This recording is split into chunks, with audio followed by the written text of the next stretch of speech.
Welcome back to Morning Musings. Perhaps I ought to say, welcome back, Don, because I haven't been with you for a little while. As most of my viewers know, I lost my office space that I've had since 2006 on the third floor of a building here in Ardmore, Oklahoma. They let us know the building is sold, you got to get out. So, in full panic mode almost, my wife and I, for 12 straight days. And only one day did we have any help. We hired a couple of young men, big, strong young guys, to help us move the heavy stuff. But other than that, it was just my wife and me moving. And I mean, we would start early and we would work late. And you talk about absolutely, totally exhausted every single day. My wife, on one day, she said, I am sore in places I forgot I had places. and I mean, I personally, I get a good bit of exercise. I'm real active and what have you. So I wasn't near as sore as her, but bless her heart, she doesn't get as much exercise as I do.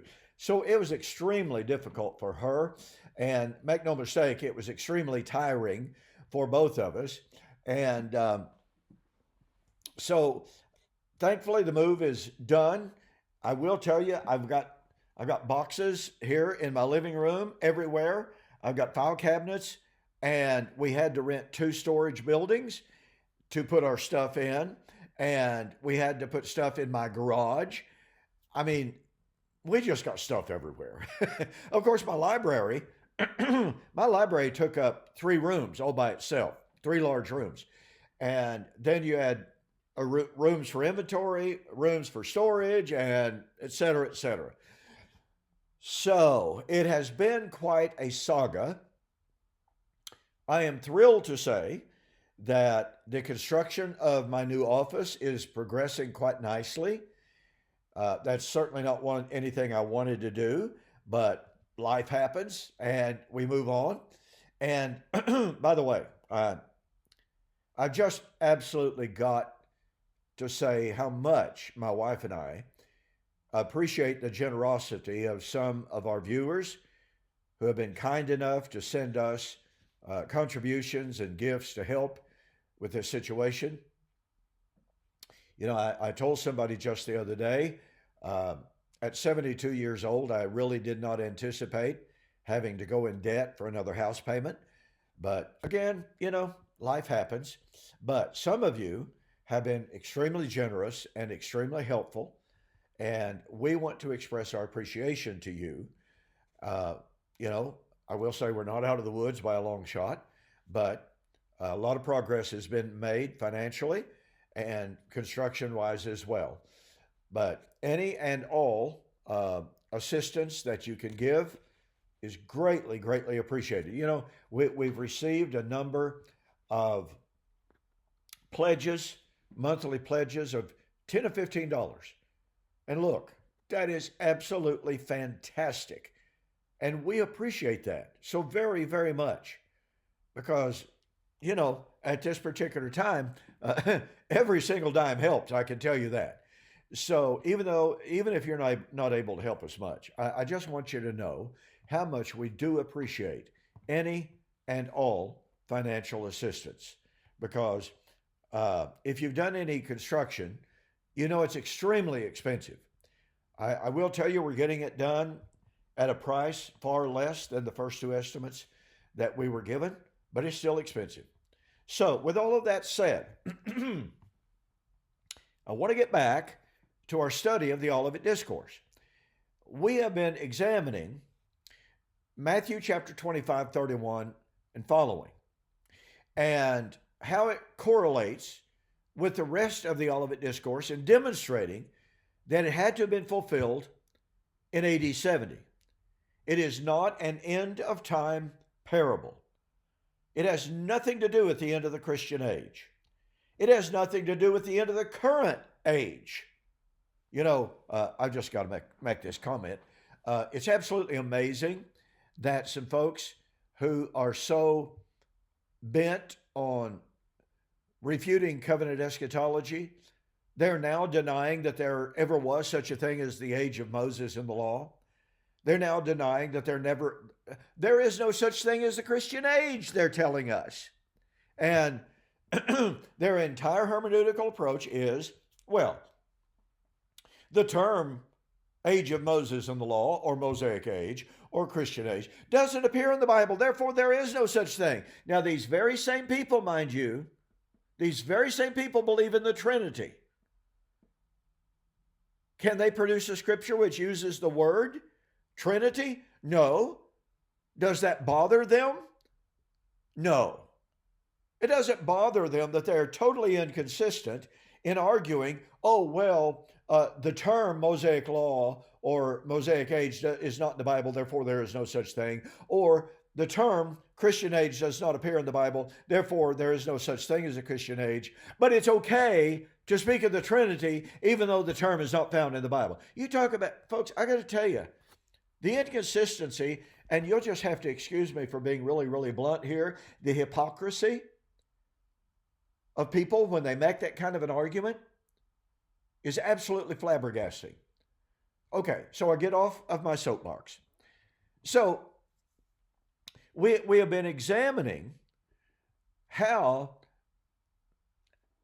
Daniel chapter 12, and actually we went through Daniel 2, Daniel 7, etc.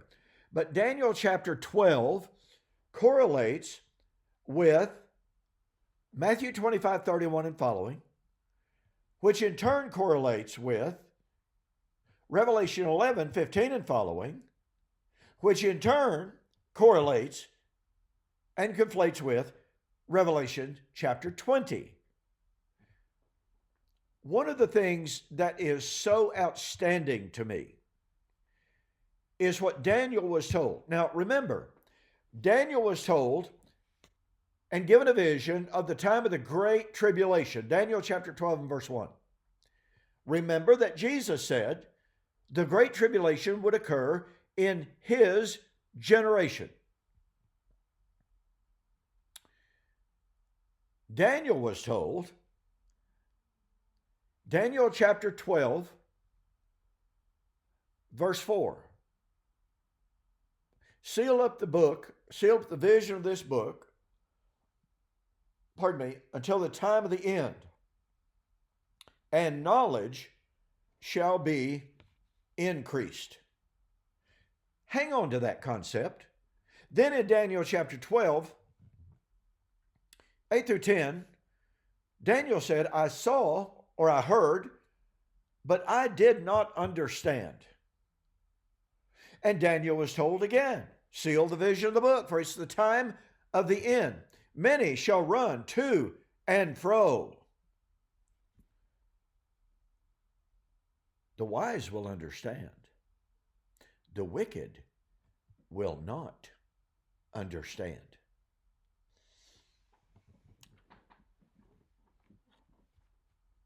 Daniel was to seal the vision of the prophecy of his book. It was to remain sealed until the time of the end. And by the way, over and over and over again, Daniel chapter 12 uses the term the appointed time. And the appointed time of the end. Daniel chapter 12 and verse 4. It is the Kairo Eskatu, the appointed end. Now the word kairos that is used there, kairu, in the genitive form, means the appointed time of the end. So in the appointed time of the end,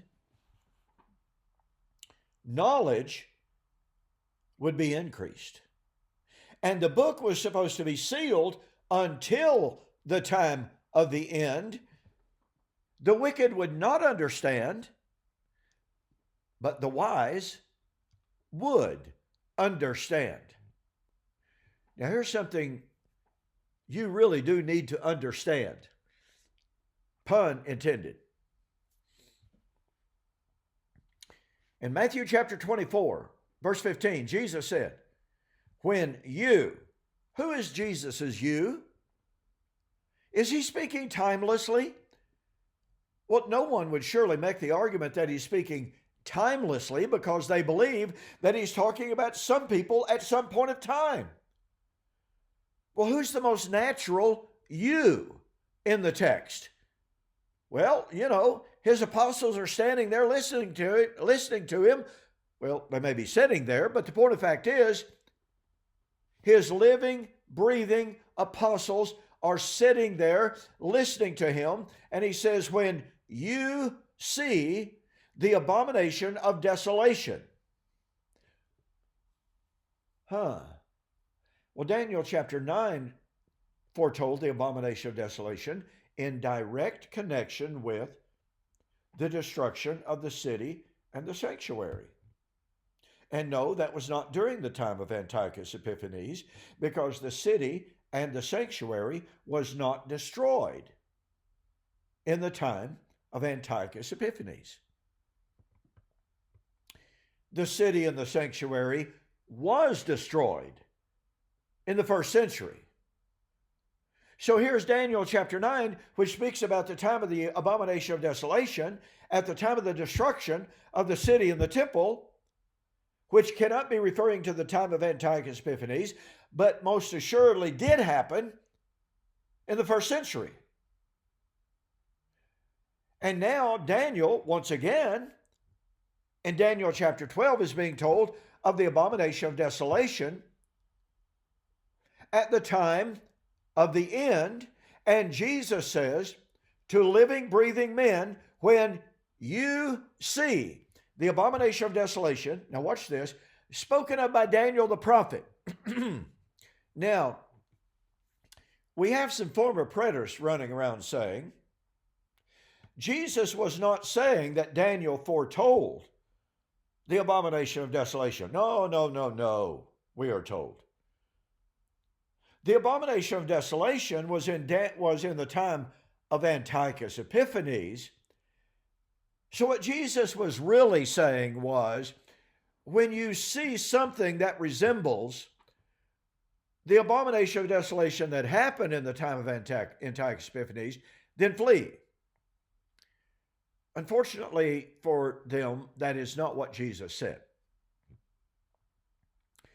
Jesus said, when you see the abomination of desolation. He didn't say, when you see something like the abomination of desolation that was in the days of Antiochus. He said, when you see the abomination of desolation, spoken of by Daniel the prophet. Well, once again, these former preterists are saying, well, Daniel did not really speak of an abomination of desolation in Jesus' day, but that contradicts what Jesus said. When you see the abomination, not something like the abomination in the time of Antiochus, when you see the abomination spoken of by Daniel, then flee. Now look, folks, if they were not going to see the abomination of desolation, why would they flee? When you see the abomination, flee. When you see the abomination of desolation spoken of by Daniel, flee. So if they were not going to see the abomination,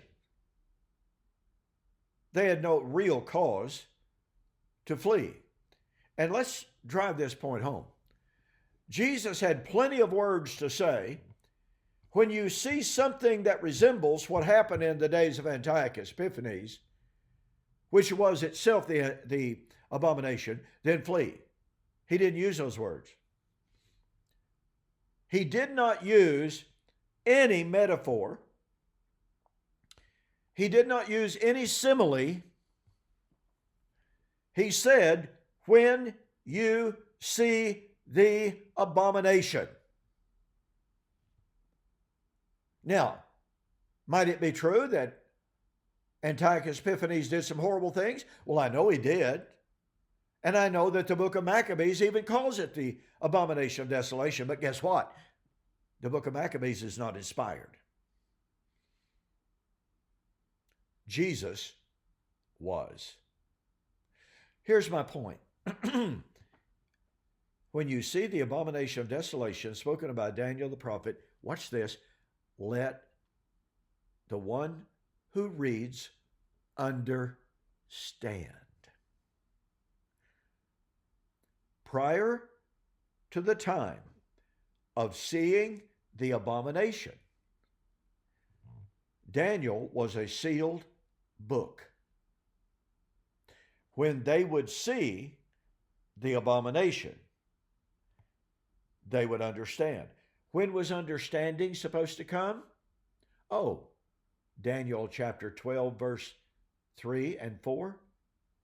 At the appointed time of the end. That means the appointed time of the end was in the first century. Now, I'm out of time for this morning, but tomorrow I'm going to pick up on this concept of understanding and understanding the appointed time of the end. Because, boy, this is important for understanding Matthew 25:31 and following. Thanks for joining me for this morning's Morning Musings. Great to be back. I'll see you on the flip side.